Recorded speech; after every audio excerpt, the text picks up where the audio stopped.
Ayan, nagluluto tayo ngayon ng adobong mani. Pinuna ko munang lutuin yung bawang sa mahinang apoy. Low heat lang para hindi siya masunog. Tatlong buong bawang nga pala yung ginamit ko dyan. Tapos ito yung ating mani na pinakuluan ko muna yan sa tubig ng 1 minuto para malutong talaga siya. Tapos pinatuyo ko. 1 kilo yan yung mani nating lulutuin.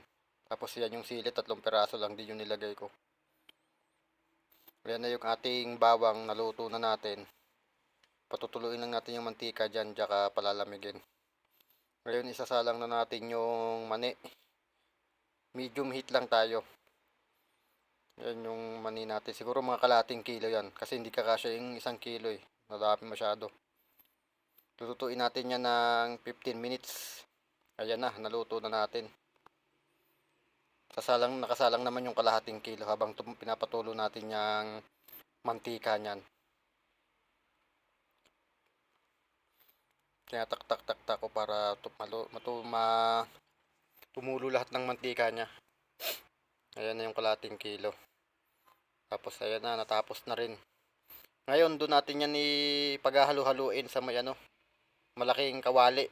Ayan na yung kalahati na ibuhos ko na. Lalagyan na rin natin yung bawang dyan. Tapos natimplahan ko na rin yan ng asin tsaka bechin. May anghang siya konti lang eh. Pero okay na yan.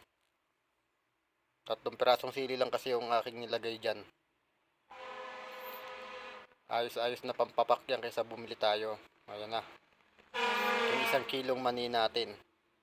Matagal-tagal na kutkutin din to. Pag bumili kayo sa mga Pinoy supermarket, 5